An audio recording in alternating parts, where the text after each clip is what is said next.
बहुत पुरानी बात है। कृष्णपुर गांव में एक बहुत गरीब ब्राह्मण रहता था। वह अपने परिवार के साथ रहता था, जिसका नाम त्रिलोकी था। वह गरीब के साथ साथ बहुत सच्चा और ईमानदार व्यक्ति था। उसके ईमानदारी और सच्चाई के किस्से सारे गांव में प्रशंसित थे। उसके परिवार में उसकी पत्नी और एक बेटा था। मेहनत मजदूरी करके वह अपना परिवार चलाता था। वो जंगल में लकड़ियाँ काटता था और उन लकड़ियों को ले जाकर बाजार में बेचता था। इस तरह वह अपने घर का खर्चा चलाता था। उसी गांव में रंभा और शंभा नाम के दो शातिर चोर थे और उनका घर त्रिलोकी के घर के पास ही था और वह पूरे राज्य में बदनाम थे। इस बार राजा के खजाने में चोरी हो जाती है और पूरे राज्य में हड़कंप मच जाता है। मंत्री, आज हमारे खजाने में चोरी हुई है। ये बहुत शर्मनाक घटना है। मुझे चोर और चुराया हुआ खजाना दोनों के दोनों अभी चाहिए। जल्दी से ढूंढ निकालो। जी महाराज, हमने अपने गुप्तचर छोड़ दिए हैं। जल्दी ही पता चल जाएगा चोर और खजाने का। ठीक है, जल्दी खजाना ढूंढना होगा। उसमें रानी का नौलखा हार भी है। मंत्री और सैनिक उस खजाने को ढूंढने के लिए राज्य के सभी गांवों में एक एक करके जाने लगे और इस बात की खबर रंभा और शंभा को भी पता चली। क्योंकि चोरी उन्होंने किया था तो वो डर के मारे कांपने लगते हैं और फिर सोचने लगते हैं कि चोरी का खजाना त्रिलोक के घर में छुपा देते हैं। सब शांत हो जाएगा तब उसको निकाल लेंगे।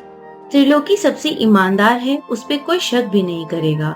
यही सोचकर रंभा और शंभा ने खजाने को त्रिलोकी के लकड़ियों के गट्ठे के पीछे छुपा देते हैं। गुप्तचर से सूचना मिलती है कि चोरी रंभा और शंभा ने की है और खजाने को कहीं कृष्णपुर गांव में छुपा रखा है। महाराज, हमें पता चल गया है कि चोरों ने खजाना कहाँ छुपाया है। मंत्री, जाओ अपने सैनिकों के साथ और खजाना और चोरों को पकड़ के लेके आओ। चोरों को बहुत सख्त सजा मिलेगी। जी महाराज। मंत्री और सैनिक के साथ कृष्णपुर गांव पहुंच जाता है और आदेश देता है कि गांव के हर एक घर की तलाशी लो, कुछ भी नहीं छूटना चाहिए। सैनिकों ने पूरा गांव छान मारा पर कुछ नहीं मिला। अंत में दो घर बचते हैं, त्रिलोकी और रंभा और शंभा का घर। मंत्री बोलता है, अब बाकी बचे इन दोनों घर की भी तलाशी लो और सभी सैनिक सबसे पहले रंभा और शंभा के घर की तलाशी लेते हैं। वह दोनों वहीं खड़े होकर हंस रहे होते हैं क्योंकि उन्हें पता होता है कि खजाना उनके पास तो है पर उन सैनिकों को मिलेगा नहीं।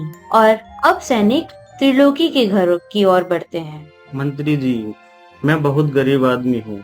मेहनत मजदूरी करके अपने परिवार का पेट पालता हूँ। मैंने चोरी नहीं की। हमारे घर की तलाशी मत लीजिए।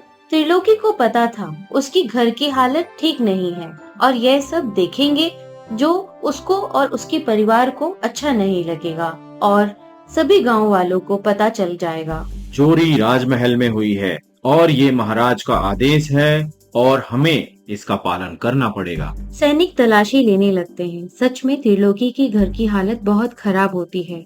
सैनिक तलाशी लेते लेते उसके घर के पीछे लकड़ियों के गट्ठे के पास पहुंच जाते हैं और उनको हटाने लगते हैं। तो जैसे ही लकड़ी का गट्ठा हटाते हैं, क्या देखते हैं, वहाँ पर राजा का खजाना होता है और फिर सबकी आंखें फटी की फटी रह जाती हैं और त्रिलोकी को पकड़कर ले जाते हैं। मैंने चोरी नहीं की। मुझे कुछ नहीं पता। ये यहाँ कैसे आया? मैं निर्दोष हूँ।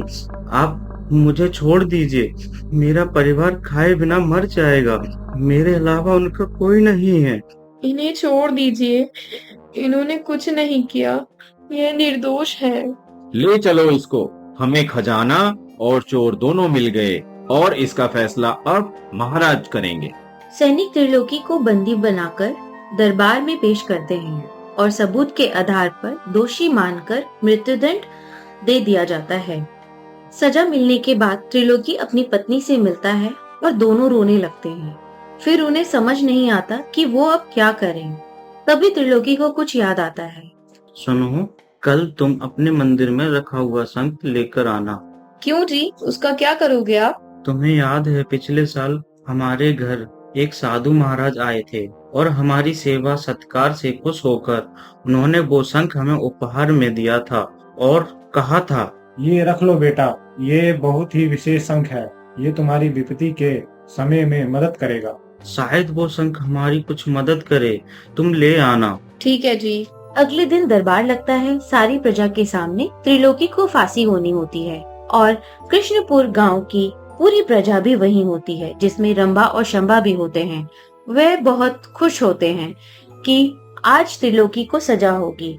राजा ने त्रिलोकी से उसकी अंतिम इच्छा पूछी। महाराज, मुझे एक बड़ी कढ़ाई चाहिए जिसमें पूरा पानी भरा हो और आपको उस कढ़ाई के पास आना होगा।